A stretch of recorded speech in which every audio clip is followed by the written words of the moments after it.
Good afternoon, guys. Welcome to the show. Before I introduce my special guest here, Sitsofe, how are you doing? I'm well, Fent. How are you? Good. Today you showed up in a white jalabia. Finally in white, huh? Finally.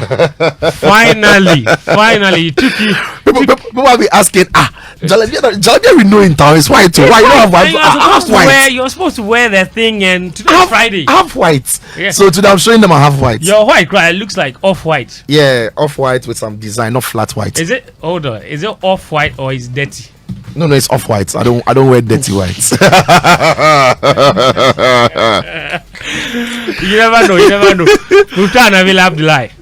Fentuo, Tahiru. How are you? I'm okay. Why are you come like that? The way you cross your leg. Is that your bag?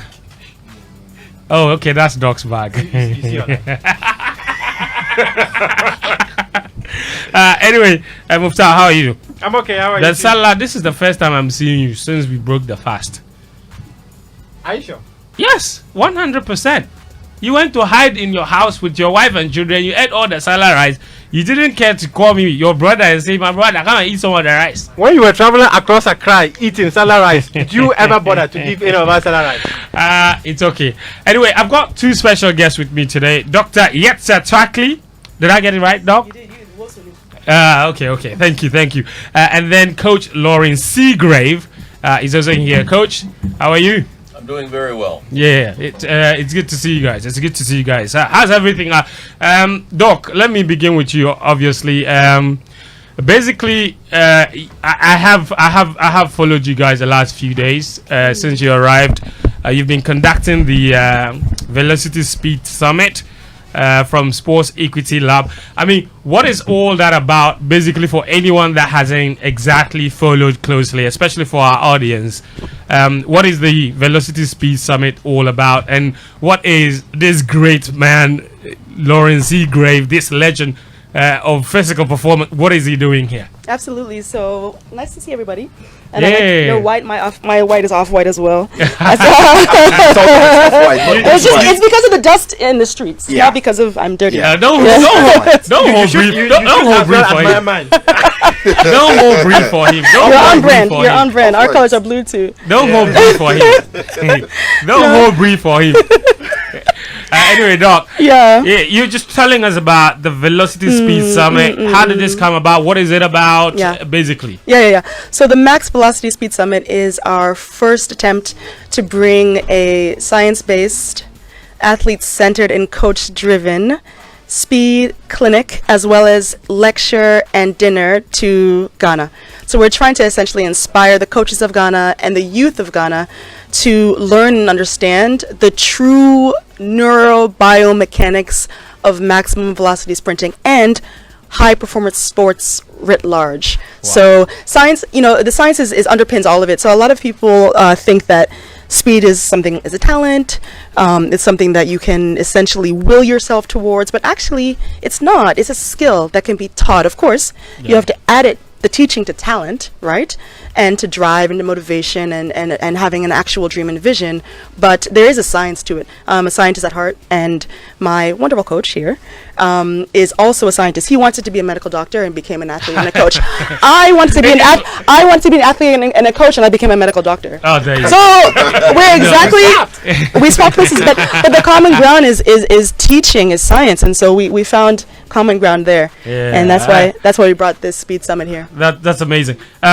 What are you doing with the Speed Summit? How many kids are you training? Where are they from? What's the end game with all of this? Sure. So we started off with just one idea. We wanted to have a speed clinic. A clinic is not a training session. Yeah. A clinic is a technical session where we introduce high performance skills to athletes of all sports so they can take those very precise skills back to their sport. And so that was the idea. But then it expanded. We thought, well, if we're going to be here, we're going thousands of miles, some people traveling 24 hours. Yeah. Let's expand it to a full week. So we connected with our good friend Rex Brubby, and we said, what if we started our event on Tuesday, had something Tuesday, Wednesday, Thursday, and we capped the entire week off with the Ghana's fastest track meet coming up on Saturday. So it's a week now. So we expanded from 1 day to a week, first of all. That's cool. Day one is baller. It's like that David Banner song, y'all, we're rocking at the beginning here. It's just like, we got to do everything. That's how you bobbing your head. So, along with the beat. You know, so I'm very. It's no. There what you see. The thing is, the way you have so subtly praised that tune right now, I just lost some points because because my producer, before we started the show, confess, my producer and I were fighting over which tune to choose, and then they won. It's a banger. I know. Yeah. Every time anyone says anything good about the tune, I lose some points. My point's gone. Oh, and the foundation is coming. They're Coming to America theme song, so that speaks to Lawrence. He's from America. I mean, that's right. Subtleties. I know. Anyway, it all kind of just works. So the first day we had Tuesday night. We had a closed door coaches dinner. So that was only with about 15 of the best and most serious minded coaches all throughout Ghana. Some came from far, some came from close, but they registered in advance. We only took 15. At that time, Coach Seagrave gave them just a taste of what they were then going to hear on Thursday. And so it was important for us to see who would show up, because ultimately that group may end up being the first high performance coaching association of Ghana. Absolutely. We'll see. Absolutely. So they were serious and they showed up. That was day one. Okay. Day two, that was the speed clinic. Yes. So we brought 50 Ghanaian youth all over the country from different schools. Some came as far as Volta region. My dad's from Volta, so I have to give them a shout out. And they have the best athletes. But anyways, so he's from Volta. I knew there was. That was a connection. Many Volta connection. Anyways, so day two we had 50 kids come, and that's when Coach Seagrave and Asafa Powell really did their thing. Age 14 to 17, from 3 to 6 p.m. It was a deep dive into the true high performance biomechanical drills. We didn't go easy on them. They had to get things right. Asafa Powell was a demonstration athlete. Nobody better to demonstrate speed, right? And so he was gracious. Everybody took time. Nobody complained about the heat. It was incredible. So 3 hours. Final day, we had a lecture. University of Ghana hosted us. We're really grateful for them for playing host. At the City Hall. Yeah, City Hall, Seminar Room 3. And Coach Seagrave, I'm Dr. Twakley, he's Coach Seagrave. Coach Seagrave spoke for 90 minutes on the deep dive neurobiomechanics of maximum velocity sprinting. Again, coaches flew, they covered themselves from Kumasi, from Tamale, from Volta region. That's amazing. I know. That's amazing. There's some serious-minded coaches in this country. I mean, and this is exactly what we wanted and needed, really. Not wanted, needed, you know, in our sprinting industry, especially track and field, because this is a really good era for athletics. The talent that is sprinting out everywhere, it's enormous, and so they could benefit from some of these seminars. And it's amazing that you brought this here. The first edition already looked like a massive success, and we're looking forward to so much more. But to get Coach Lawrence Seagrave, American coach with over 50 years experience in high performance. He's worked with professional athletes and sports teams, including FIFA, AC Milan, Juventus, Barcelona, the US men's national team, the Chicago Bulls, World Athletics, Olympic and Paralympic athletes from Canada, Italy, Belarus, Sweden, Thailand, Jamaica, US, UK. You have been everywhere. I've got a few airline miles. I mean, Coach, what has it been like coming here for this is your first time? My very first time, yes. How are you enjoying it? It's been a great experience, and especially getting a chance to interact with the coaches and getting a chance to interact directly with some very motivated athletes. They really are hungry for knowledge, and they're hearing some things that are new, that are science-based, that they've never ever considered before. And so it's really changed their whole thinking, it's changed their whole paradigm. They're excited about learning. We're hoping this springboards into a coach's education platform where we can reach out to many coaches in Ghana who then can touch hundreds of thousands of young athletes, not only in athletics, but in many sports. Yeah.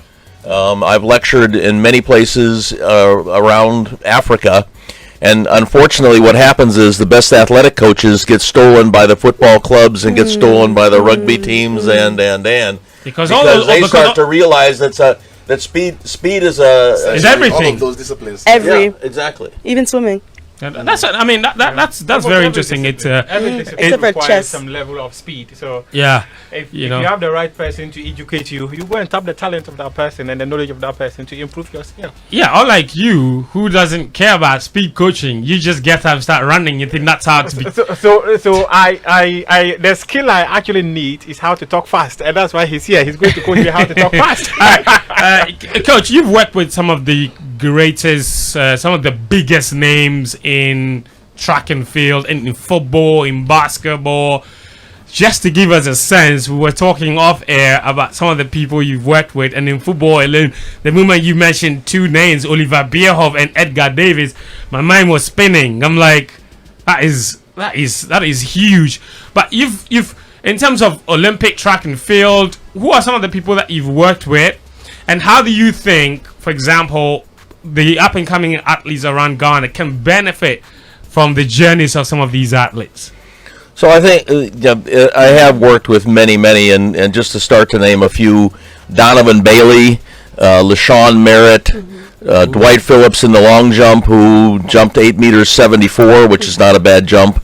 And the list just keeps on going on and on. Dawn Sowell and Sheila Eccles, who were the fastest people in the United States in the 80s. It just Yetsa Tuakali. I had the opportunity to coach Yetsa, Hang on, let's You go. know, which is a whole other story. A whole other It was a story. lot of talking. I know. Yeah, you know my brain. I was going to say that her mere presence here as a doctor, not an athlete, doesn't cover you in so much glory. I'm sorry. Oh no. Anyway, that was by the way. I'm sorry, Coach. Coach. You were saying something about some of the greatest names you worked with. What's always been the standout thing about these successful athletes that perhaps if you're an up and coming athlete listening to us right now, this is necessary if you want to succeed in terms of speed or just in sports in general? There's a couple threads that kind of run through everyone's thinking and everyone's personality. First of all, many of them have a dream to be great for a long time, and they have the perseverance to keep working. And even though they may have some setbacks, there's no failure in athletics. Even though you have some setbacks, you come back and you get stronger. They're motivated to go out and find the best coaches. I don't recruit a lot of athletes. You know, I get a call from a parent, or I get a call from an athlete directly, or even an agent to come join the training groups that I've worked with in the past. And people are just motivated to be there. And the interesting thing is, when you get a lot of people together that have a big enough dream, if the dream is big enough, the facts don't matter. I mean, people figure out how to get it done. And what's been really exciting in the last 10 years of my coaching career, we've integrated the Paralympic athletes in with the Olympic athletes, and we've created a synergistic training group that is so dynamic that everyone kind of feeds off of one another, and they become lifelong friends and lifelong training partners.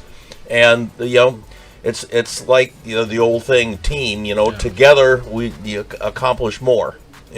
Training, everyone accomplishes more. Yeah. Training to be faster is one thing. Another thing is, one really essential part of the whole physical performance thing is warm-up. And we hear people talk about it all the time, that if you get the warm-up wrong, the performance itself might be affected. Back in 2019, a lot of conversation, especially around the Ghana national team, was that they conceded really, really quickly at the start of every match. And there were some people that put it down to maybe not the right kind of warm-up. How essential is it, that kind of warm-up routine? How does it impact on your performance itself? It's huge, and you hit the nail on the head, and this is one of the things we shared with the athletes and the coaches, is that the traditional warm-up where you jog 2 times around the field and then right over left and left over right, it actually interferes with the performance in speed and power events, because long hole static stretching switches off the nervous system, which means you can't recruit as much muscle and you can't be as dynamic as you should, and it doesn't come back for a long time. Changing the mentality to do an active and dynamic warm-up that really challenges the athlete and gets the muscles to wake up and the nervous system to wake up, Now they can come out like gangbusters instead of having a sleepy nervous system for the first 30 minutes and end up chasing the ball around because somebody else has got it on the other team. That's interesting. And Doc, you wanted to add to that? I was just going to add a little bit to that. So I agree that the sleepiness of just jogging and then doing static hold makes no sense neurobiologically and neurobiomechanically. But I think also the mindset. A lot of people just go through motions. The coach gives them something to do, they do it. They're mentally not present. Right. If you think about, the best way to get through any performance, whether it's your work performance, this radio show, a doctor doing a surgery, etc., it takes a certain growth mindset where presence and actual mindfulness is required. So I would say an athlete when I used to go through warm-ups, if my head was somewhere else, I would get very little out of it. So a lot of it has to do with just growth mindset. We all know the psychology of learning brain versus survival brain. Learning brain needs to be active as well while you're physically moving. We're neurobiological beings, right? Yeah. So it all starts from the brain. They're all connected. So I just being dialed in and being present and not just sleepily going through the motions, I think is important too. So the mind and the body must be in tune, basically. Oh yeah, we have that advantage. Yeah, as humans. Yeah. Well, that's the link. That's the link in terms of reprogramming your nervous system, because that's what we do with the system that we teach young athletes to actually reprogram their nervous system so that they can move more efficiently and consequently faster. If they all had a USB jack in their ear, we could just stick a little dongle in there and let them download it. Some sci-fi upload a new program. And I don't know what's happening right now. The athlete has to be present and focused, and otherwise they're just going through the motions, and they're thinking, okay, I wonder what I'm going to have for dinner tonight. And instead of being in the here and now and actually thinking, okay, is my ankle cocked? Am I popping my thigh forward? Am I stepping over my opposite knee? What are my hands doing? Is my body position right? All of these things have to be attended to if you're really going to make a change for the better. Interesting. And Coach, by the clinic that you conducted, obviously, like Doc said, it's not a clinic is not a coaching event. It is basically trying to give them the tools that they can use later. But from your experience conducting that 3-hour clinic, what did you notice about the awareness levels of these kids, or their knowledge really about what proper physical performance routines are? Well, I mean, they'd never really thought about it before. A lot of people just do it to get through it, and then they go home. And so we had co-coaches and the assistant coaches were all from Ghana. Co-coaches were more international, and then they worked with Asafa and me. And when you were going around and making corrections and putting hands on and one-on-one, you have Asafa Powell come up and tell you, okay, you better get your butt down and get your body in a straight line, otherwise you're not going to benefit from it. Yeah. They buy in right away. And the other thing is that Gabriella, who was a young, maybe 13-year-old athlete, was really doing a great job on doing the exercises. And I asked her if she could do me a favor and be my demonstration athlete, which is what Asafa was doing. Yeah. And she did a wonderful job. Wow. But here's the side benefit.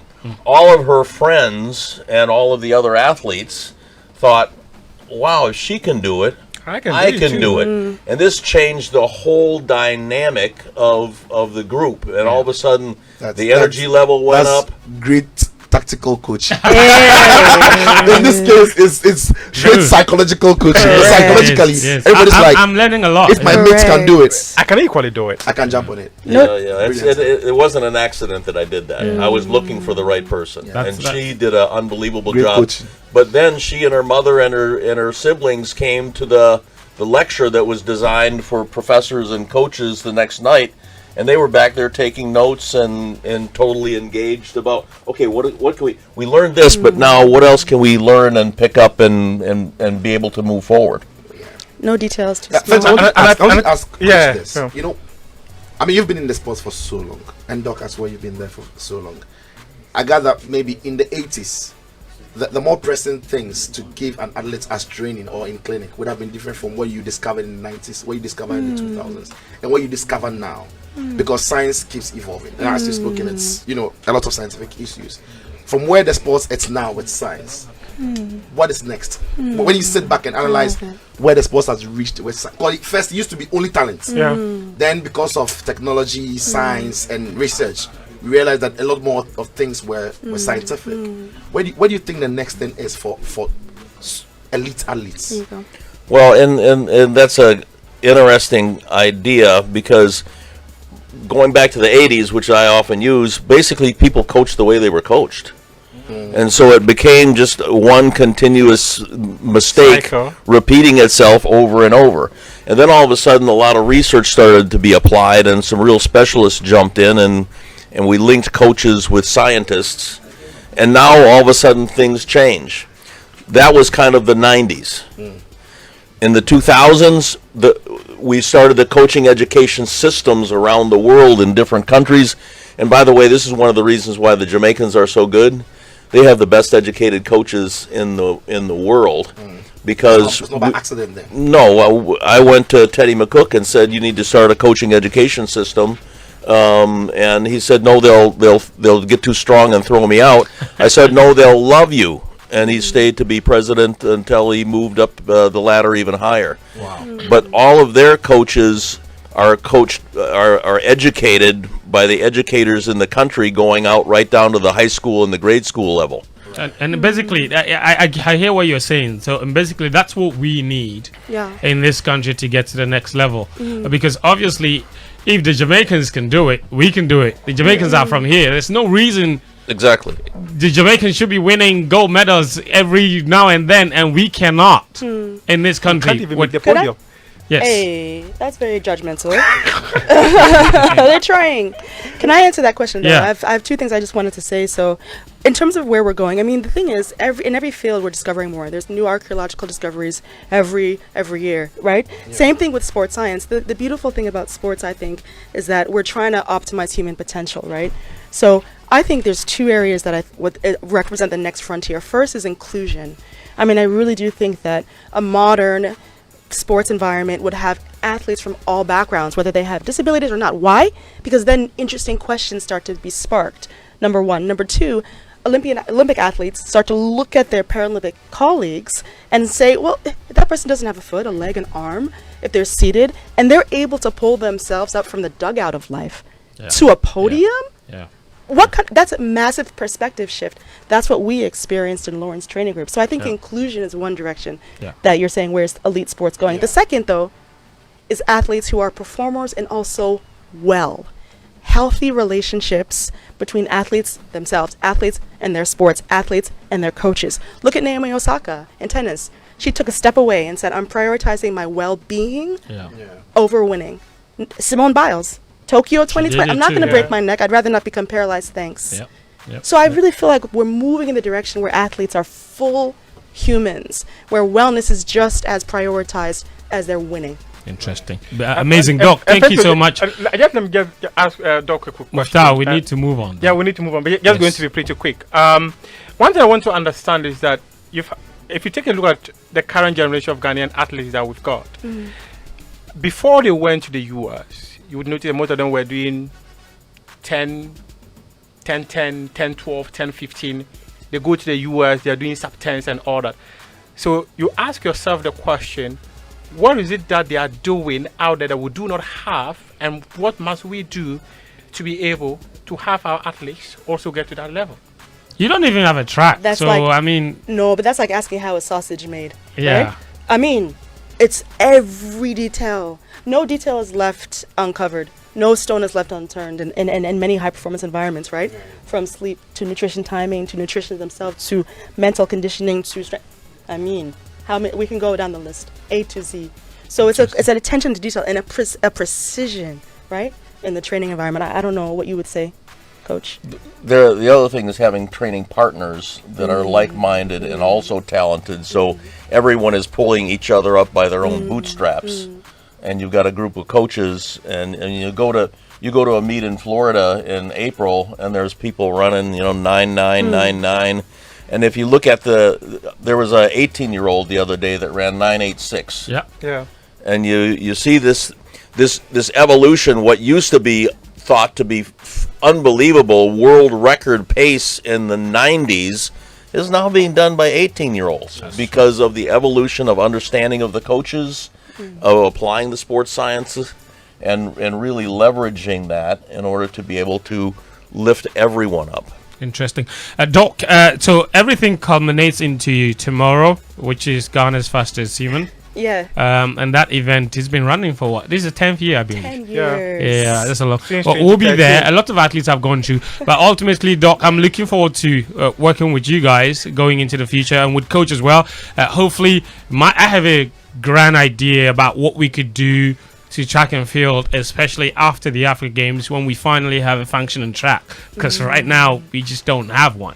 But once we do, it's entirely possible to have a continental Tour silver event in Ghana, because now Nairobi has one, Botswana has one, and today exactly, and then Nairobi is 13th of May.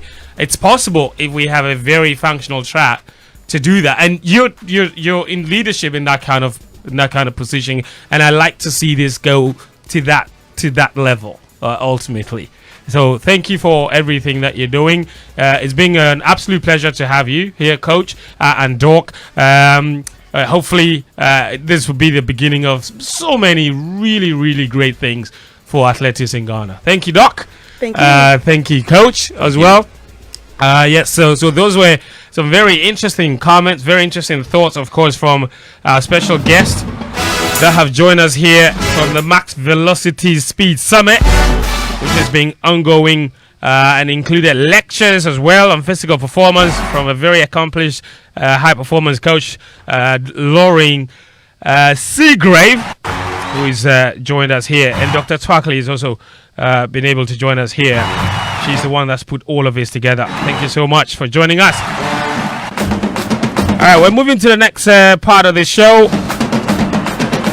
And this is where the interesting conversations for those who love football begin. Athletics is interesting for some people, including myself. Football is more interesting for others. So that's what it is as far as the show is concerned. This is Gameplan on 99.7 Joe FM. But today something special is happening. Oh, magnify the Lord with us and let us exalt his name together at the Joy Corporate Worship. Hallelujah! And look at the way they filed into the studio like Daniel Koranteng, Collins, and Poku. Look at them. Muftawu, Nabila, and Sitsofe. You heard them earlier. But I've got some special men with me joining over Zoom. Alright, the Joy Corporate Worship is a mega gathering of corporate Ghana and all business unto the Lord in worship and supplications with one accord and a heart of gratitude. Let us all come together in worship and appreciate our God for his provision and protection, even in the midst of scarcity and uncertainties.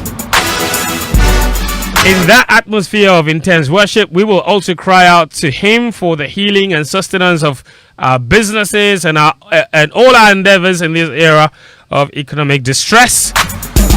The venue is the Royal House Chapel at Himfie. Date is tonight, 6 p.m. Leading us in worship will be MOG, Celestine Donko, and others. Don't miss the corporate opportunities to lay it all at his feet in worship at the Joy Corporate Worship. For further enquiries, please call 0302 216540.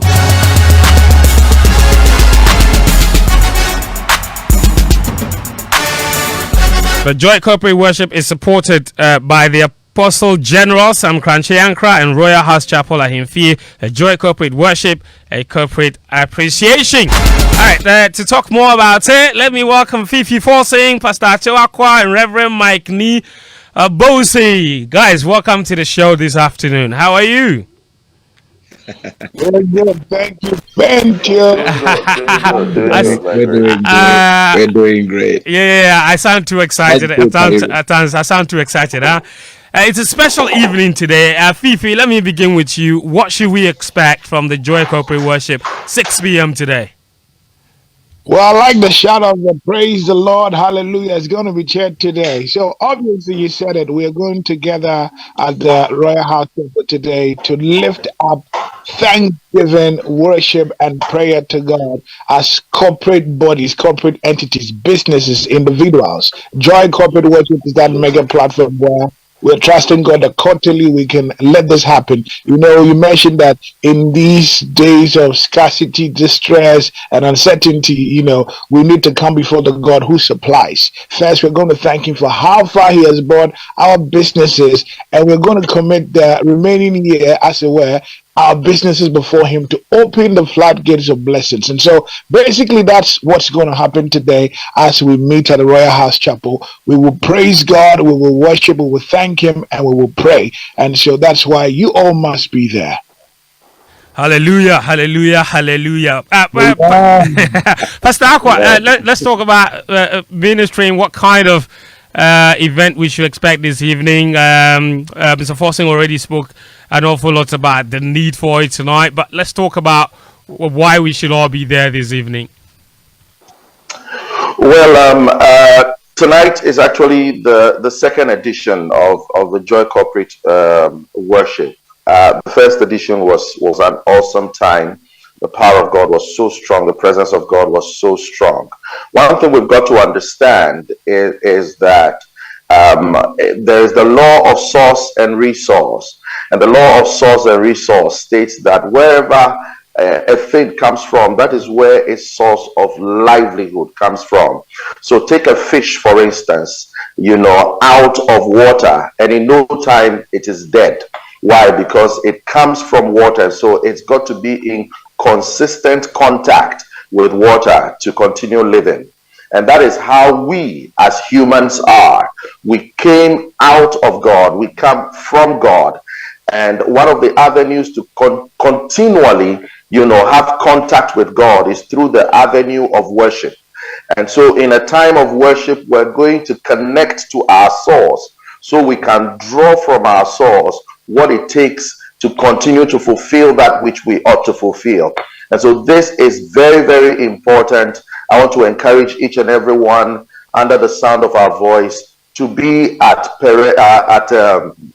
Royal House Chapel, as we lift up worship and connect to God. The power of God will be so strong. The presence of God will be so strong. We've got some great ministers and minstrels lined up to stir up the presence of God. So it's so essential. We can't afford to relegate this to the background. Amazing stuff. And Reverend Niabose, let me come to you now. Like Pastor Aqua mentioned, this is the second edition. Who and who can come, basically? Is it open to the entire public? Why is it important that corporate institutions must come together in worship together? So I'll say that in a bit, but let me quickly add to what my brothers have said. And in doing so, I make a quote. One of your guests, who just went, a lady doctor you mentioned, she said, somebody says, I'm prioritizing my well-being over my winning. I'm prioritizing my well-being. That was really instructive. Very profound. And who best can you go to first when it comes to your well-being? You would have to consider the one who is capable of doing all things, even when men are unable to do it, or when men stop. That is where he's able to go. And for us at Joy FM, we have chosen, or we have actually set ourselves out to be the ones gathering the people, of God together. Psalm 50 and verse 5 says, gather my saints unto me, gather my people unto me, those who have a covenant with by sacrifice. So everybody who names the name of Christ, everybody who calls himself a child of God, a woman of God, a man of God, is very much invited. This program is for you. For us at Joy, we believe that somebody ought to do it. Somebody ought to do the gathering, and we are doing the gathering. And it is then behoves on you to actually hear the call, or hear the clarion call, and then be part of what we're doing. Plus, I have to say this very quickly. Mostly people come to the Lord and we have expectations already. It is good to have expectations when you come before God. But how about come and say, Lord, I want to thank you for what you've done already. Because you see, we don't even know, we can't quantify what God has done already for us. We can't pay for it. We can never pay back except to say, Lord, what you have done, we are grateful. I'm reminded by the one person out of the 10 people who were cleansed of their leprosy. And the Bible says that he came back with thanksgiving. He came to just appreciate Jesus Christ for what he's done. And in the end, he got something else in addition to what he used to have that the rest did not have. Why am I saying this? It is very, very crucial that what we have received already, we come with a grateful heart to say thank you for what you've done. Thank you, a heart of gratitude. And so if anybody at the sound of my voice right now, all I say is that come, I want to see people at from EcoBank donning their brand t-shirts or their brand stuff and all that, whether it is a cloth, whether it's t-shirt, come. I want to see people from ABSA. I want to see people from, come with your brands, because the corporate stuff. So you are coming, 10 of you or 20 of you are coming from the same, whether it's headquarters branch or one branch and all that. You come and represent your brand. Let's appreciate God. And guess what? You are actually making sure that God recognizes you and your brand as well. Right. So the blessings, when it comes in multiples.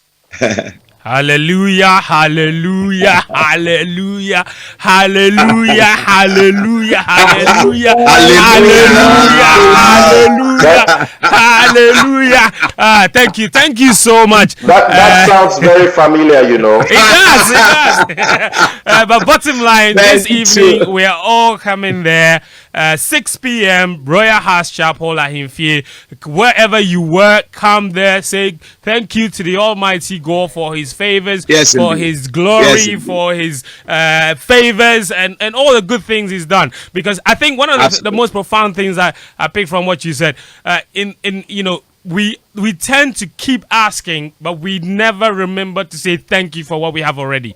So it's very essential to, because every day is on. Celestine Donko is on. Thank you, MOG. Oh yes, I love that guy. Celestine Donko is a legend. So thank you, Fifi Forsen. Thank you, Pastor Tuakwa, and thank you, Reverend Mike Nee. I will say all of them will be there. So do join us this evening, 6 p.m. Royal House Chapel Ahimfie. We are saying thank you to the Almighty for what has been a very challenging year, but He's still favoring us with His good things, and it's very well deserving. All right, so thank you so much. We're moving on to the next part of our conversation. Sicho, Collins, Atta, Poku, Muftawu, Nabila, Daniel, Koranteng, all of them are seated. It's about to get hot in the studio. Oh, how well did he do that? Haaland finally gets his goal. 4-1. And the Blues have said to the challengers, you'll have to wait your turn. That's what it is. You have to win. ManCity did. Absolutely phenomenal performance. Daniel Koranteng.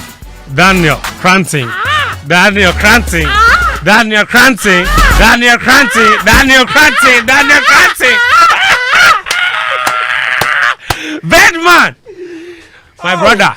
My brother. Oh. It is finished. Oh. Castigated.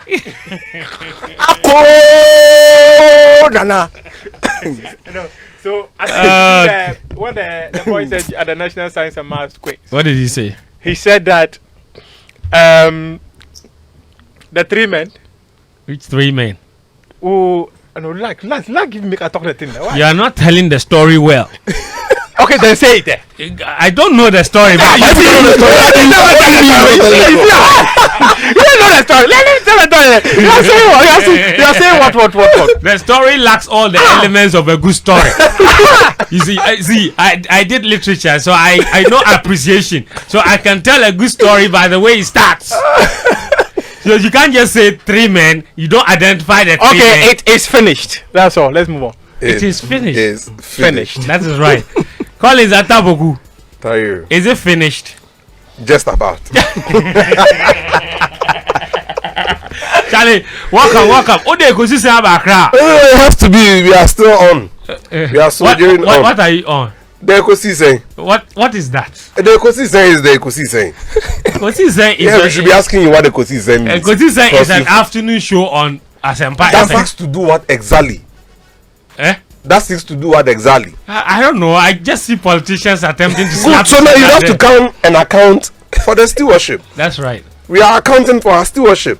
Yeah. And now the marketing people, everybody monitoring and evaluation, they are monitoring how are they doing in there. So now we've also come.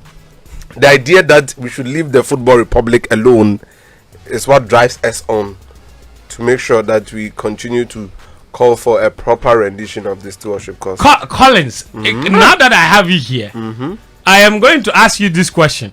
What has become of, because there was a famous public spat between you and the GFA about monies that purportedly were spent on, I believe, friendly matches. Yes. They said it wasn't true. You insisted it was. And you said you would reach the RTI to try and get out the details. Have you found anything? I did. I actually wrote to them. I'm interested. What happened? I did. I wrote to them. And then they said they couldn't find the address I put on the destination address. So I had to contact Abdulai in here for direction again and then rewrite. That even went in earlier than the one we wrote for the appearance fee money, but we got a response for that one, and I'm still soldiering on. I really believe, and I have nothing to doubt what I had, that we took money. They told my good friend that the money is their own money, and I wanted to understand from my good friend, what does our own money mean? And my good friend said, well, but it's their own money. And he was even specific. He told me that, look, Atta, the money came. He said August something. They gave me the timeline for when the please. No, so he actually look. So where are you going? This is that's how the ecosystem works. That's how it works. No. Oh really? Atta. Hold on. Conversation was a telephone conversation. Honestly, I've not even mentioned my good friend's name. It was a telephone conversation. Now we moved on from there. No money that has been expended to it being our own money from what had been given to us by FIFA. Okay, no problem. Let's progress the conversation. Yes. We'll get to the Arsenal thing. But since you started, I'm really interested. Collins, you are a board member of a Journal Star. Is that correct? I am. The club has been banned from playing home matches. One match. Just one. Yes, we've served it. It has been served. So now okay. You played that game at Dr. Kwame. Yes. It's a magnificent but edifice. It is probably better than your home grounds. Yes. No, I mean you can't. Did you have more fun playing there than playing at home? The kind of football we played there. So would you rather the ban became perpetual? But you know the life patron and owner wanted us to continue playing there. At some point. Hey, Ghana football. Wait. Maybe when you go to Africa, you can use that. I mean, as soon as he said that, I knew that he had looked. No, the facility. So when you go to Africa, you can use the facility doesn't It's a magnificent qualify. facility. It doesn't. But qualify. Dorma is Dorma. You would come to Dorma. You come to Dorma. It's not.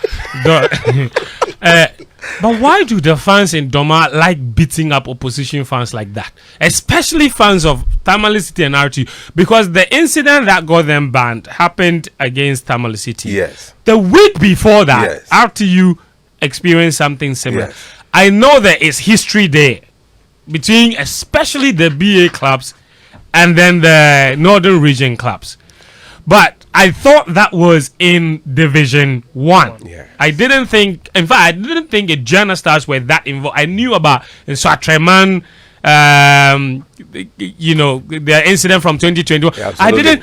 So how did the Journal Stars get themselves involved in all of this and then started to massively abuse opposition team and players and officials? And it makes no sense to me. It actually does not. When you think through it does not make sense. Because you know what, my good friend, they had actually scored a 96th-minute penalty, won the game, and had stretched the lead. Yeah.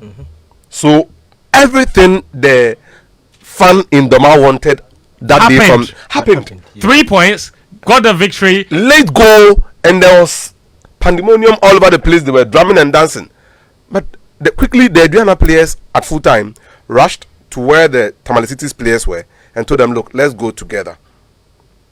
So the two sets and the police moved from the pitch. And from some of the footage, you could see that a stone had been thrown from the stands. Then we moved them to the dressing room and then into the bus. Then got reinforcement from the Doma Divisional Command. The number of police, that is a category C game. So we should have provided 30. Yeah. But we provided 60 policemen just for the game because of the stories that were told when the team returned from Tamale. And it wasn't a good story. So that was basically sort of... I mean, look, we are not holding brief. It is despicable. Under no circumstance should we tolerate this in any way or form, because you end up killing somebody, then what? You say you are sorry? Yeah. So I would not sit here and because I'm part of it say that, look, it's something... No. We should all frown on it. Do you educate your fans regularly on these We things? had to move in and meet them before the season started. And before this midweek game, we brought up their favorite footballer, Adam Frempong, to conduct interviews and tell them that we don't want to see these things again. It hampers everybody. Doma is a municipality, about 3,000, 4,000 people. The economy depends on poultry. So if you've been there before, it is these things like football games that service the economy. Yeah. So if you move the team away, you've really hampered the progress of business people in the community. In the area. Let me tell you a funny story. When you played against Olympics, we brought 4 buses from Domain-Kro to Kumasi, Abrankese. The 4th bus got to Abrankese on the 63rd minute. Wow. Now, we won 1-0. Hitherto, it would have been a 5-minute walk, 10-minute walk. You are home. Yeah. You are now leaving Kumasi. To go to Doma. That's at least 3 hours. So it's despicable. We've started education and we want to intensify it. And then we want to say this. The FA should help everybody. And I'll finger them. They should help everybody. How so? See, the club helping themselves here? Because in need- this case, we need has to- Adriana Stars ever independently made sure that fans face consequences for their actions? It always has to be. It's almost like the punishment is more generic from the top. You see, it's so we difficult. ban Adriana Stars. And that's it. What about Adriana Stars It's difficult themselves? because their hands are tied. You would have to use police for criminal prosecution in this. At best, what would the club do? Help you identify who the culprit is. In the case you are referring to, it didn't happen at the stadium. All that transpired, all that happened when to the them. team left the stadium. Yes. So it's difficult. But if the FA had tasked Adriana, that look, we are aware of what happened in Tamale. Find us the culprits. Ensure that Tamale City come to play and go back safely. They would have been a lot more responsible. Even without that, they increased security. Yeah. But do you imagine Georgiou's car leading Tamale Cities out? This is the level we should go to. Georgiou in his car leading Tamale Cities out. At least when you pick the stone and you see Georgiou, You respect. you stop. You see, one of the things one of the problems I have with Adriana Stars is that it's this, and you would be the first to agree with me. Is a catalogue of incidents that happen there very regularly. When they play against Kumasi Asante Kotoko, we saw one of the most unimaginable things in world football ever happen, where the two teams started with 10 men. Yes. But that wasn't the fans' fault. And No, I'm not. no, You said- relax. I said- Even in 2017, Yeah. our very good friends, James Towa and Philip Romack, They were beating. top slaps. No, what happened to them? Oh no, they've not told me. No. But you see, And we are Swag, trying even to rid. Swag, We are Swag trying released a to. statement on We it. are trying to rid the club of this reputation. That's what I'm saying. It's So not the good. reputation It's isn't not good. And sometimes isn't too, great. we would beg opposition clubs. The Ashantis have an exploratory saying: "Who to a crowd for now, too more money for." Sometimes some of the exaggeration and the lies must stop. You think some people have an agenda against It's not Adriana? necessarily agenda, but right after the Kotoko FA Cup game, the town believed that at some point they will be banned this year, and it was an agenda. But you fell into it. What do I mean? You see, you heard the stories RTU raised. Yes. When we decide to go into it fully, you'll be amazed. Initially, we were told that we had played 14 minutes or so, 15 minutes. You know, let's stop checking added on time with betting sites. with live score. No, but this one came from the Ghana League Twitter handle. What did he say? No, the mistake, the error. So they goofed. You see, but that's the problem. They had called. So the admin of the Ghana. They got it wrong. But you see, look, what happened with having 10 minutes of additional time? The time was even small. You were not there. You see, you don't cannot. Like, but there's a certain perception within our game that when they add 3 minutes, you should play 3 minutes. Yes. When you add 5 minutes, you play 5 minutes. It is wrong. So that's what I'm saying. But in this case, so when you have the reason for the 6 other minutes time and the other play 10 couldn't minutes, come out so loud, you know why? Issues. Why? That was a bigger indictment than what RTU were saying. What happened? Somebody actually stoned one of the referees. And stoned like one. So the game had to stop. So you have to treat him before you come and continue. That RTU game, and then the RTU goalkeeper got injured. Yeah. So you have to treat him. That's why I say if you get a point. Game, but imagine, okay, what's the reason for the delay? They have stoned. But you see, there is a lot. You see, and that's the thing. I think with the issue with the added time thing in the Ghana is that it just so happens, and you can call it coincidental, but it just always so happens that if they are playing 97 or 98 minutes, whatever, the equalizer, the winning goal is always it's always the last. Hold on, you don't get it. So it's almost like now everybody believes it's play till we score. It's so unfair. No, that's narrative. I think it's so unfair. That's of the matter. It's a narrative. Atlanta Stars must do all you can to clear yourself of this image. I recall somewhere last season also. Even officials of Kotoko were moved out of the stadium. They were moved where? Have you forgotten Ima Wadasobre was taken out of the stadium? He was moved where? Maybe for police security or whatever. I think 2 or 3 seasons ago. Yeah. Was it 3 seasons ago? That was when the Kotoko official. No, 3 seasons ago was when the Kotoko official pulled out a gun. No, that was in break. That was in break. Sorry. And that was even under normalization committee. I'm just referring to this. Yes, it was football. We have to. All of us must start it within. There is nothing between the Bruno and the Tamale teams now. They should stop that. I agree. It's not healthy. That's 1. 2. Avoid a Division 1 game between 2 Bruno clubs this year. I had promised them not to say this, but I'll say it. That you have somebody going out of the stadium to pick a block. On the bed. It was just coming to stone somebody. These are 2 blue clubs. You get the point. So sometimes football. Let's accept it. And for all of you, there is something happening in the region that would explode soon. And I want to put it out to you so that you help us in education. Okay. Bono Ahafu, then Bono East. Yes. Are still Bono Ahafu in terms of the football regional politics. Yes. So they have 1 Division 1 club, Division 2 club qualifying into Division 1. From 3 regions. And then the other side has Upper West, Northern and Upper East. So they have 3. Yes. So every year, no matter who goes out, because the Blue East clubs play with the Northern, Upper West and Upper East clubs. Yes. Yeah. No matter what happens, we would have 3 always coming from the north.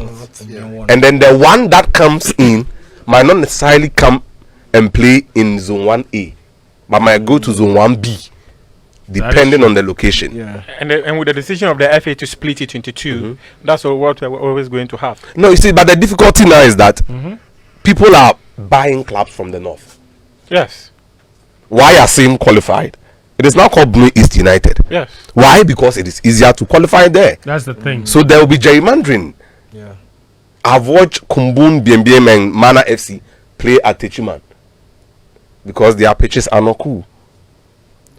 Right now, there are people prospecting Division 2 clubs in the Northern Enclave to make sure they will buy the Division 2 clubs now.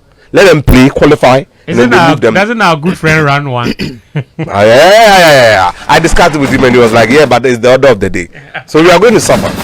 Alright, interesting. And the politics will keep going. Yeah. Here's one more thing. One of the biggest things that's currently happening is the massive division in Kotoko. Collins, you're right in the thick of it. I have found that preposterous. I've not understood what exactly is going on. I know this happens every now and then, especially towards every administration's tenure. These kinds of things always happen. It happened to KK Sapon. It happened to Poku. It happened to... It happens all the time. And I don't know what it is. It is with Kumasi Asante Kotoko and this self-inflicted chaos that always characterizes the end of an era. What is it with Nanaya Amponsa? How have we reached here? I don't get it. What's causing this whole rift, if you like? And obviously, it's translating and it's affecting the team on the pitch. Decisions that the management took, and maybe others that they didn't necessarily take. But it's all very chaotic at the moment at Kumasi Asante Kotoko. Sometimes when I speak about it, I don't even know where to start. Because you're a fan. No, but the issue is that Sitsofe will be the right guy for this question, for obvious reasons. You know what? How do you separate a board and a management in a governance structure? Nanaya Amponsek's success for the management is the success of the board. The board brings out policies for the management to implement on a daily basis.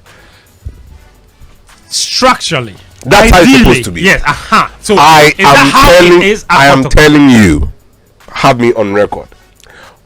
Dr. Kwame Chey, for obvious reasons, went to the secretariat and told the people he had been working with, Lucy, Rospadmore, and Kodos. He told them that he told them he was bringing Nanaya Amponsa. They should support him. Oseako told the accountant, Mr. Poku, all these people spoke to them, Baba, the bus driver, everybody. I'm bringing Nanaya Amponsa. You've brought him. How have we gotten here? We've gotten here because Kotoko has got an eternal enemy who is a gossip. Goes to Dr. Kwame Chey, Nanaya Amponsa will do this to you if you are not careful. Is that one individual who is saying that? No, it's a cabal. I see. You know these people. When you are going to work on Monday morning, when we used to use that route through the golf course to alternate, myself and you, you see them at the golf course. They are not playing, but they are there. They are chatting. They are there. What is their interest? No, so see, the moment the economic benefits doesn't inure to some people, they begin to raise issues. Chaos. Look, let's time this. Bene Champon had gone to Angola. Yeah. Yes. And the money had come. Fidelity. Only for these people to go and tell the big man that Dr. Sapon had signed a cooperation agreement and incorporated 70% of the money into the cooperation agreement. I remember that. You would. Opokunti had built a hospital. Yes. Yeah. Another rumor. Quite a famous story. You get a point? It's relentless. With Kotoko money, be specific. Of course, that's how they always said it. No, they went to the point of saying that the Tuareg is driving now. The VW Tuareg, he used Kotoko money. I have no problem with that. You've been in Switzerland. If you come buy a Tuareg, I don't have a problem. But these people always seem to find their way. People who want to complain that Kotoko should not bring CCTV cameras to gates because if they bring it, it won't help. When Kotoko was complaining, fans will be shy to calculate. let's be honest with that. I mean, that's you see. The thing is, it's quite petty because running a football club, it should be beyond these things because there are bigger visions for Kotoko. When you go to Kotoko's mates in Africa, this is not what they care about. They care about how implementing a vision that could see this club competing for the highest laurels. You have mates? No, but they have mates. They have mates. They started from somewhere. If you listen to my good friend Atta carefully, Atta said, when it gets to a point financially, it doesn't inure to the benefits of some people. Yes. They begin to gossip. It's not as if they don't know that the vision of the club is to be very competitive at the continental level. They are very much aware. But they must eat. But they must eat. No, but eating is this. There's this funny video online that if you become the Nigeria president today, what would you do? He said, President, for Nigeria, first I will sit down and I will eat. Listen, Tahiru, what hurts me is that my good friends eating expedition leads us to one thing. You know this Fabu census they are doing? Yeah. This is not a novelty. It's not new. Under President Kufuor, when he was board chairman, Kwame Buafu told me they did a similar thing. At some point, they hooted at President Kufuor that he has stolen some of the money. Wow. Oh, even Herbert Mensah. Even Herbert Mensah said he put the money in the back of his big truck. The bank Mahini put it in the dustbin. Then you move on to Otunfo Special Initiative. Fans were paying money. Kwame Osudonko. Oh. Yep. He spent the money. Yep. Allegations. The dog doctor sold all the players and when Sunderland had successfully hooked Kotoko onto an Adidas platform where we were going to talk about sponsorship for Kotoko, these people came up. They had to stop. Kotoko it's the end of the road for Nana Amponsa, really. It doesn't look like he would continue this. I mean, it depends. It depends on what the king says, what he sees. Because if you've given KPIs and I've successfully met them, why should I leave? But what about the man himself? But sometimes it has to do with the atmosphere. That becomes the problem. Like now, Poku says it will depend on what the king says. Meanwhile, it was the board chair who brought him. It has to then depend on what the board chair thinks as well. I know that the king oversees it all, right? But it's the board chair who says, this is the guy I want to work with. And he's still the board chair. If he doesn't want to work with him, and even the king thinks Nana Amponsa is the way to go, because of the temperature between the board and management, we are staring at the same things again. And there's a problem in Kotoko at times, I feel. It's okay to have all the rumors, all the kokonsa and everything, but follow the facts. Right. If they say 1 CD was supposed to be in this account, and we go into the account and the 1 CD is not there, where is the receipt for the expenditure? What did we use the 1 CD for? But you see, they don't do that. Not all the time. And most of the time. Against mine. And most of the time, the power struggle is such that they prefer. It's either in the camp of management, and you see, I think sometimes it's cultural. It's about sometimes all the time it's cultural. Yeah. We have a culture where the person who is seen the more, or the person who leads the conversation in terms of speaking and relates with a bigger group, is the star. Yeah. And you have a culture where the big boy wants to be the star. Yeah. You catch? Now Nana Amponsa he's the CEO. He's running he's the head of the management. He's the one taking the shine. He has to. He really has to. How dare him do that? That is where the culture comes in. Yeah. That is where we are now. Nana Amponsa has to assume a personality where he is the guy who is fronting for the fans with the place and everything. He's supposed to. That is his job. That's what I'm saying. He's supposed to. That is his job. But that's why people are not happy. But they don't see. And the problem isn't with what Nana Amponsa is doing. The problem is with those who are not happy. He might not have conducted himself well in certain situations. I think in his early days, he probably did not conduct himself well and assimilate to the culture of the people. For the elders, yes, but he grew into the position, and that's the thing. Yes. And again, yes, I've also heard all the rumors that came that Nyasha Santini and all of that. People said all of those. That is stupid. But Fentuo, anybody that there says that on that board is done. That's what I'm saying. Especially with the person they were trying to attribute it to. Yes, the Ankobi Ahile allegedly. Yes, he can't say that. Nobody can say that. That is the rumor. Done. That is the rumor and kokonsa we are talking about. Yeah, but every time you hear that rumor and kokonsa, it is either dirtying Nana Amponsa or it's dirtying the board or Kwamiche. Let's be honest. Yes. No. So every single day, what you write separates them. It makes them go further apart. Absolutely, and that is what the board and management have to live above. Can they? You go back to the cultural assimilation. Yes. TV Obing from Akroche, a good friend of the king, and then the secretary Kofi Bedu, Herbert Mensah, B.A. Mensah Kumewu. It didn't surface. It didn't. Collins, how involved is Kwamiche now in the running of Kotoko? He's board chair, but how involved is he? Because from the outside, it looks like he's completely washed his hands off and he's concentrating on Nations FC. And he's building something special. Is he part of it?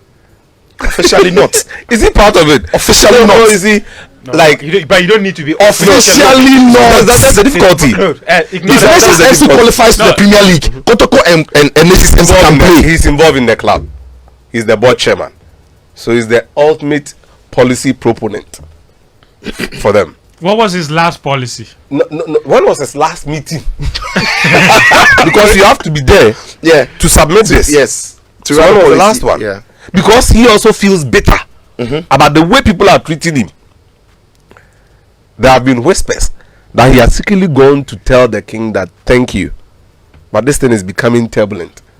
But if you know their family very well, they are from Riamuase. His other brother is Nana Nkansa Bwedu, the Agric in Zemahini. So it will be outrageous for him to go there and say, take your team. He can't try that, especially with Nkansa Bwedu around. Unless the king says. So for Kwame Chase sees Kotoko as a custodian of an Ashanti property. And then Nana Amponsa and the legend see the corporate governance modernity structure. There is a clash. And again, you see, there's also an aspect that hasn't helped. And I'll always say, I know Nanayao listens. Please go. I think I know where you're going. I'll always say this. You see, Nanayao chose an administrative style which helps for a time. But you need to be consistent. You need to be innovative and evolving enough to make it work. Unfortunately for Nanayao, a lot of the things that has been said against the board chair and the board itself hasn't necessarily come from Nanayao. Exactly. It's come from people who have aligned themselves with Nanayao. And so when these people attack and speak, it's almost as if and Nanayao has been able Goro boys. So whatever they call it, Nanayao has been able to almost always, for Kotoko, find a common enemy for him and the fans. And it's a good managerial skill because it puts you and the fans together. So today the GF is against Kotoko, the fans Nanayao, they force themselves to believe it. Tomorrow every referee is against Kotoko, the fans in Nanayao, they force themselves to believe it. The next day broadcasters don't like Kotoko. The other time commentators are using Kotoko. Did you? Oh no! Are you part of? Have you? I have because I have been there when Kotoko's PRO has said things about me to fans. And if you ask all the broadcasters who cover it, I mean, in the game, they've been there. And I say it's good managerial skill because when you're able to create a common enemy for you and your fan group, it puts you together. Siege mentality. Us versus them. Now the problem then is you then don't have control over the attitude and behavior of all the fans. So when they get onto Twitter to insult the board chair, to insult the board, when they call radio and they are assaulting the board chairman, you Nanayao don't have control over the individuals who are doing it. But these individuals are somewhat in your camp. So it is part of his administrative style which has created this. Go to Twitter and I'll say it again. The best example for what the case study for what he's saying was the famous Nanaya was on the Twitter space when they insulted. I felt so bad about it because it was a non-issue in the first place. But because of where we have gotten to. That shouldn't have been, because if you know how Twitter spaces work, there's nothing that Nanayao could have done. He wasn't even a speaker. He didn't have the mic. He's not the host. And he was just on it. And he didn't create it. No room for context. No room for context. You feel it. But there's also the other aspect where many people, and in fact, I've personally been attacked by people who are also alleged to be aligned with the board chairman. Yes. Where every single day they go on their platform and say all manner of things about the club. So, for instance, you are given the responsibility of managing Fentuo and Associates. And as a board chair of Fentuo and Associates, Muftawu Nabila Abdulai, who works for you, takes delight in always running down Fentuo and Associates. And you as a board chair, you see nothing wrong with it. You see nothing wrong with it. If not said anything to stop it. Maybe he said something that better continue to go about and say the stuff they want to say. But trust me, if you are given the responsibility of running an organization, you will not allow someone to run down the business you're the board chairman of. And when they are running it down, it's always tailored towards an angle which is normally against Nanayao. So people think that those, because they are running down Kumasi Asante Kotoko because there's this belief that Nanayao Amponsa does not respect the board chairman. That's why we are also positing that it is traditional media versus new media. New media. What do you see? Let's be bold. Be bold and say it. Don't let my good friend corner you. Say it. What the Light FM crew do that has attracted the fury of Kotoko fans is no different from some of the real bile that has been spewed on the board chairman on some of these spaces. Yes. Absolutely. Let's be honest. Yeah. But so both sides. It's actually worse. But it started. It started from Light FM before. We agree. But then two wrongs. They've never been right. Can I just say this? And I'm glad Collins mentioned it. New media versus old media. Yeah. I also do believe that old style versus new style of management, football has evolved. I really don't think that Kumasi Asante Kotoko's structure as it stands now has positioned the club for success. Because I think that's where the basic problem is. But the structure is not bad though. Hold on. Hold on. No. I think the structure is bad. I think the structure is bad. And it starts from the ownership. Is the elephant in the room that nobody wants to really deal with. It is true. Now, we know what Kumasi Asante Kotoko... No, yes, it's true. We know what Kumasi Asante Kotoko represents. No, we know what it represents. Yeah. What it stands for. Yeah, what it stands for is the porcupine. Yes. We get it. The porcupine, it has to keep shining. And one of the things that is holding the club back is the structure. And I'm saying the structure... Now, I'm not saying that the ownership should be wrestled from the king. I think it should remain there. But this habit of always calling an individual and telling him, go and run Kotoko for me, I don't think it works. You don't run Kotoko. You worship. You see where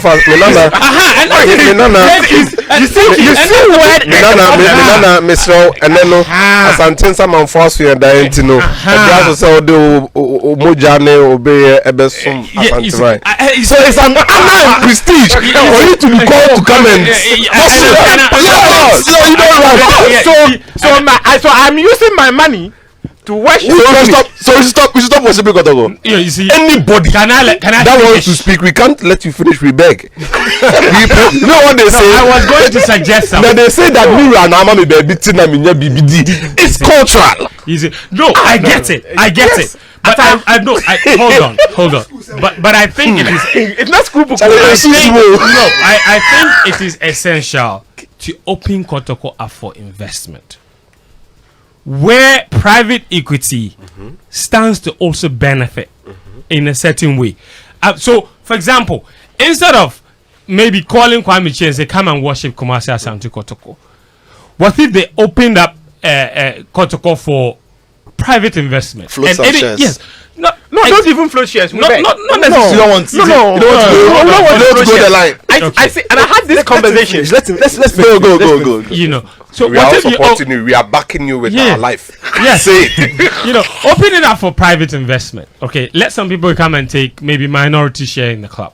Okay, and run it like a proper professional football club, where the club doesn't depend on the charity of people. Because I believe Kumasi Asante Kotoko as an institution, that power that it wields from Ensha will always be there. But I think it has to get to a point where some people will be asked to come and invest in the club and stand to benefit financially if it works for them. Because as it stands now, it's almost as if, you see, and that's why you mentioned it earlier. You said there are rumors that Kwame Chi is contemplating or has gone to Mensha to say that do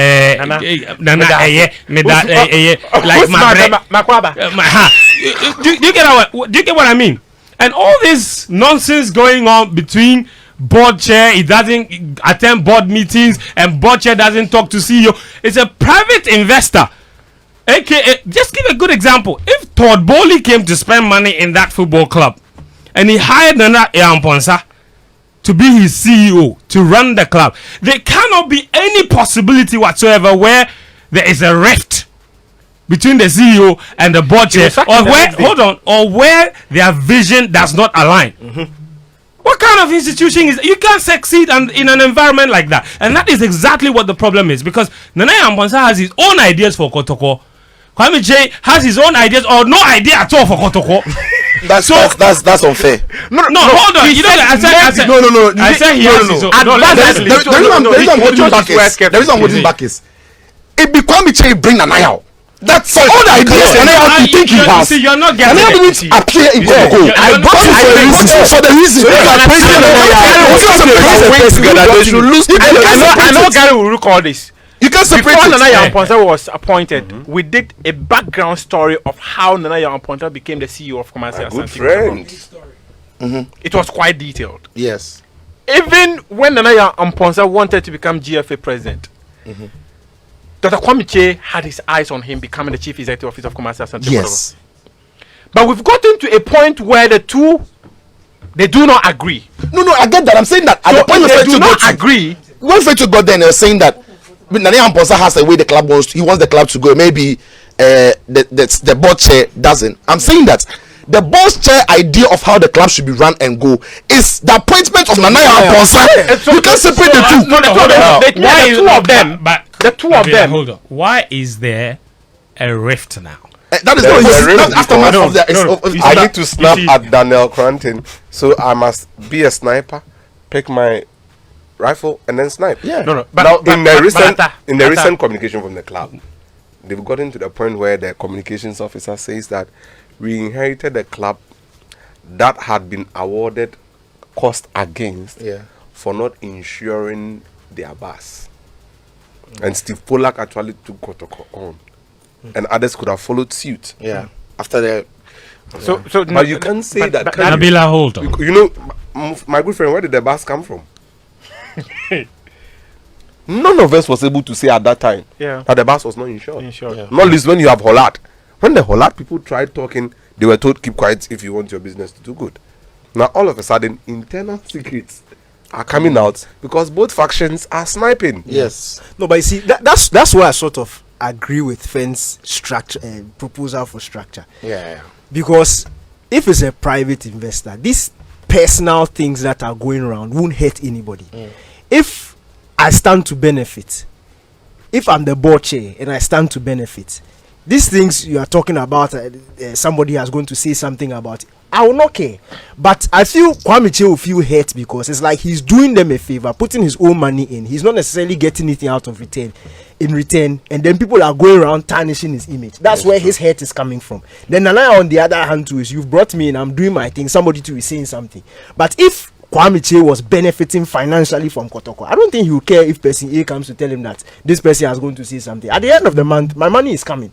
So I cash out and I move. I don't care. Once I'm paying you and you are doing the job and you are living up to what I brought you in, then we continue and we do our work. So all this little chatter here and there will not matter. Exactly. But because he's not benefiting, because the club structure is the way it is, the little he can get is the image, his good image, the fans you get, the good things So people once say he shakes about him. small, Once he shakes small, then he go.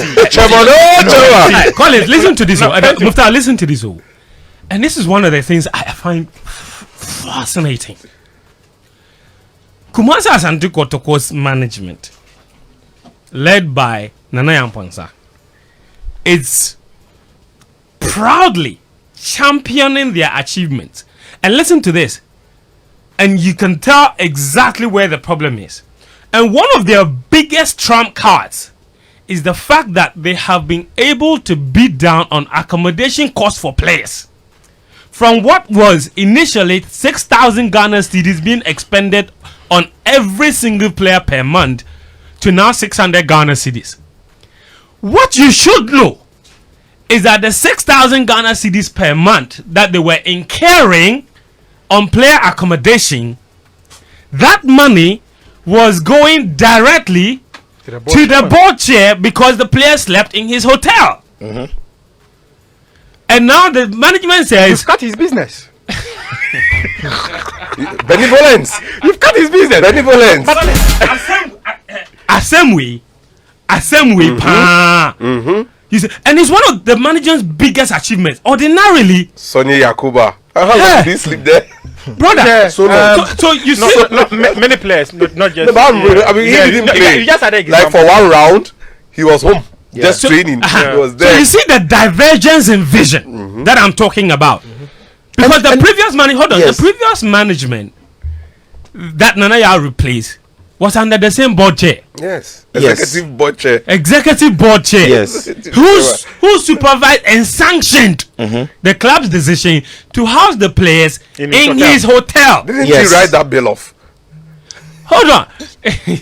No, you see, that's what I'm going to say. That My good friend, tell the reason why the board chair, one member of the management, yes, decided not to be sleeping with players. Mpim Dacosta and Co were all there. Yeah. Going there. Yeah. He was not comfortable with sleeping in that hotel with the players. He decided to go and sleep at another hotel called Knox. Yeah. In the long run, when Knox accumulated a bill, they brought it to the executive board chairman and he said, but I have a hotel here. Why you there? I've given you a key. Why would you go to another place? That he couldn't explain. Yeah. Do all these things he didn't pay. It's a debt. When we went to court, when Knox took Kotoko to court, a former management member was the star witness for Knox Hotel. You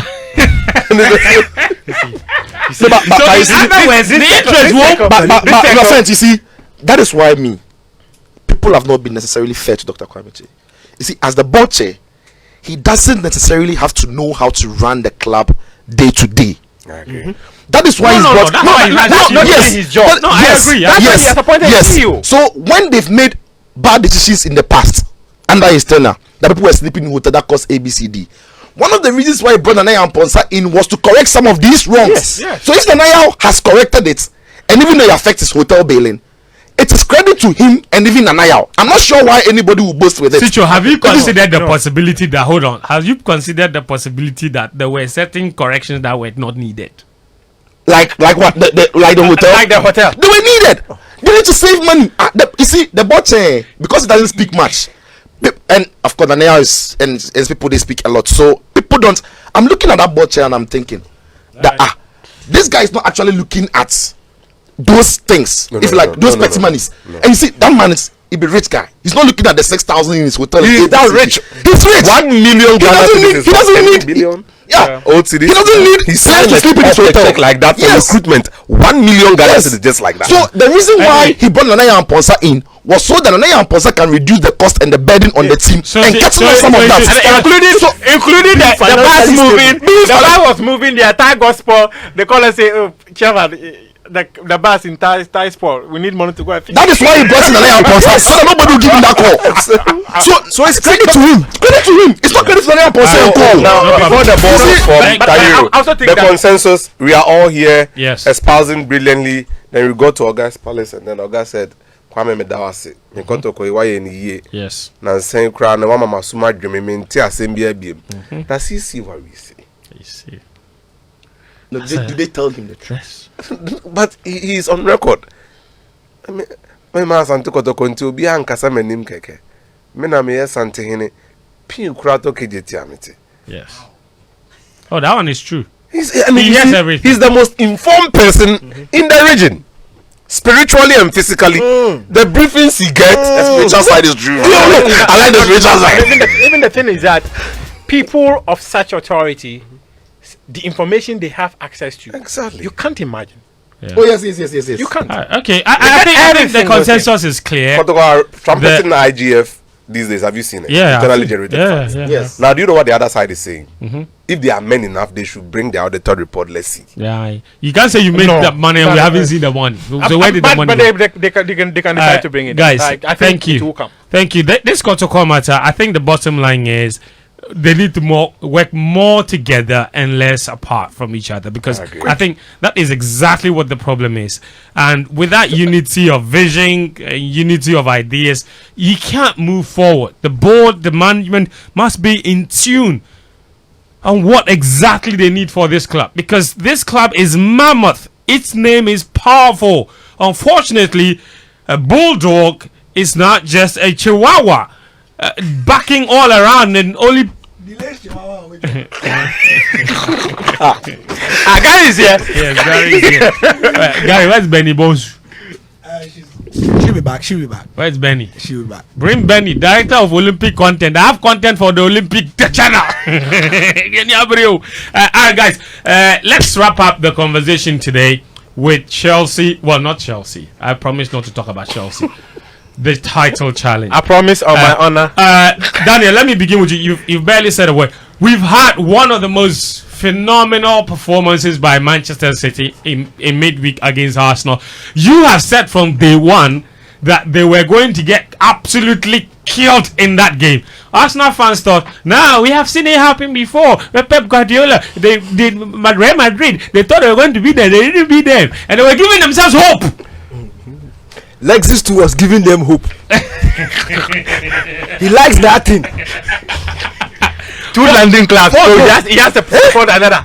But Pep once again showed us why he is probably the best coach in the history of football. And he said probably. He said probably. He showed us why. He's a generational thinker. Do you know some do? Do you? He said probably. I dare say though, that Pep Guardiola at the end of this season, no matter what happens, he would go down in history as the greatest coach in the Premier League era. Why? Because it's won more Premier League titles than everybody. In such a short time. Sir Alex Ferguson in his first year, Senna winning year. Well, then you should wait for the number of years for us to get. We should see if we can stay. Pep will do 25 league titles in 20 years. And we shake Mansu. But Daniel, I mean, I don't even want to ask how did we get here, but Man City. Watching Manchester City against Arsenal. It wasn't even the typical Manchester City performance. Like, they were completely different in the way they approached the game, the way he even deployed personnel. In the past, Man City didn't have this in them. It was almost as if this season they're a completely different team, and then can pull out all kinds of tactics and systems to beat opponents. It's two things. If this was last season and we had a Liverpool Man City game at this stage, we would have seen a much closer game. The thing is, the team that Man City are chasing are very inexperienced. Then they have a very inexperienced manager. And in as much as Pep was brilliant on the day, Atta also set up his team to fail. The two most important players in that Arsenal setup, in Partey and Odegaard, were set up by their manager. Okay. And I was sad watching the game, because by 15 minutes you could tell exactly the instructions that Pep had given to his players. Especially, and it all started from the build-up from the back. Delay, bait Odegaard into dropping and joining Gabriel Jesus to press. And once he does that, in fact, Pep went back. If we've seen him playing a 3-2-4-1 in the past like 1 month, this time he went typical 4-2-3-1. So he was playing Gundogan and Rodri as two pivots. Now, when they were starting the build-up, Odegaard is on Gundogan, Xhaka is on Rodri, and what's his name? Gabriel Jesus is pressing the two centre backs. Yes. So they'll pass the ball from side to side to side to side. Man City were not in a hurry to hit it forward. Yeah. Until Odegaard drops. So when Odegaard drops and Gundogan is free, they either go to Gundogan or they go long. And the role that Pep gave to KDB on the day, typical number 10, and he had license to move around. He could either go and join Grealish on this side. He could go and join what's his name, Bernardo Silva. He could even switch with Haaland, because there were times where he was the highest player. And let me start with what set up Odegaard. Once Odegaard drops, he's left his man, and City can build a triangle.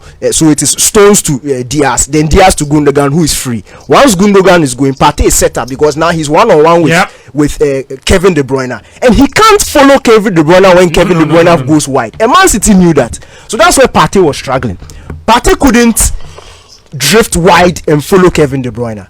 So if he's leaving him, Kevin De Bruyne is now 2-on-1 with Grealish on this side, or 2-on-1 with Bernardo Silva on this side. And that also meant that this was when you were a coach and you already know the weaknesses of your players, don't set them up to fail.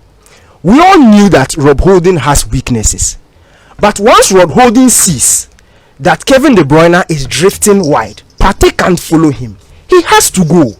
And once he goes, it's isolation one-on-one, Haaland and Gabriel. Or if it's on the other side and Gabriel goes, Haaland has Rob Holding one-on-one. So I didn't understand why, even from the start. You see, there's a way where you can maintain your principles while still respecting the strength of your oppositions. You can do it. Pep Guardiola does it. When he's facing Liverpool and co, we see. Even Klopp, when he's facing Man City, he still maintains his high line. But then the intensity of the press is much more when he's facing ManCity, because he knows that he can't give them the luxury of time to pick up that pass. So that is maintaining your principles, but you expect that if we give these people space, like the space we may give Crystal Palace, they will punish us. That's understanding that you have a very good system, but he also has weaknesses. That's what Arteta didn't do. That's what Arteta didn't do. That's what Arteta didn't do, and I was very sad. You can't play this season from week 1. Build this momentum. These players actually believe they can do something. Help them on the field. Last season, when Arsenal faced ManCity, it was a much closer game. And see, at that time, Arteta hadn't built this predictable system, so Pep didn't necessarily know what he was going to do. So that day, Arteta had the advantage. Now everybody knows what you are going to play. Everybody knows what you are going to do. So think outside the box, because boss, you are nowhere near Pep Guardiola. That's true. Tuchel, when he's come to face Guardiola, he thinks. When he's come to face Guardiola, he thinks. You can't come and sit there with your typical predictable thing you've done from no different instruction. No thinking. Zero. And then you bring it there, and then they score you 4-1, and you're telling us that the title race is not over. I was sad for Partey and I was sad for Odegaard, because they click. If Arteta had started with an extra midfielder, I thought that sacrificed Gabriel Jesus. For me, I would have sacrificed Gabriel Jesus and brought in an extra midfielder. I would have played Jorginho and Partey and Xhaka. That is respecting the opponent. Odegaard can play in this half 9, half 10 position where he can. You let him press, but don't let anybody join him. You don't need to win the ball high against ManCity. Let them come. When you have Jorginho, who is very comfortable on the ball, you have Partey, who is very comfortable on the ball, Xhaka, who is a very good runner, they can outdo Gundogan and Rodri in the middle of the pitch. It is possible. They can do it. These 3 guys are top. So let the ball come into midfield and dominate it. Don't sacrifice your best, your most attacking player. Let him go. And Charlie Odegaard was so useless. Like, I didn't watch the guy. I said, oh, boss, what's your coach doing to you? I saw Arsenal fans attacked him a lot. The system exposed him. And what Danny says, I 100% agree with what Danny says from how City baited Arsenal. But there was something else Mikel Arteta perhaps should have done with the same team that he picked. Don't press highly. There's no point. Some managers are stubborn. Even ManCity, we said Pep Guardiola didn't have a plan B. We said he didn't have plan B. Bayern, his early first 3 years at City, didn't have a plan B. City have got now A, B, C, D up to X, F. Because in the game against Bayern, the guy was doing like 3 different plans. I'm telling you. And in this game against Arsenal, even after 60 minutes, yes, he's everybody. You see, in this game against Arsenal, right? When I saw the lineup, everybody, including Arteta, I'm sure, thought City were going to set up like they set up against Bayern. But what he did was to play a flat back 4. 2 double pivots in Gundogan, Rodri. Kevin De Bruyne, as he said, the number 10. Now, the reason why I feel sorry for Partey, as you said, is that some of the principle of pressing is that when one player pushes to press, you have to follow. You have to back it up. So whenever Odegaard pushed from Gundogan to press, Partey had to back up. Otherwise, there's a simple pass to, and when Partey backed up, Kevin De Bruyne is free. And you see, City were not playing long balls, so City were playing long passes. There's a difference. You can play a long ball and ask them, chase it. Go and show your strength. That is English football. When you play long pass, it's like you're playing a 5-yard pass to somebody accurately. City were playing long passes to Kevin De Bruyne and Haaland. So when they played it, Rob Holding or Gabriel couldn't compete in the air because the ball was coming to his chest, his mid-rib, or his feet. With Haaland's physique, how do you tackle him when the ball is coming to his chest and he's pinned you back? If the ball is in the air, you can foul him because you jump. So City were passing the balls, long balls, to Haaland. And because Partey had gone to back the press and Kevin De Bruyne was free, sometimes in behind Xhaka or Partey, Charlie, what can they do? So simple thing is, you are the Etihad. You don't have to win from the first minute.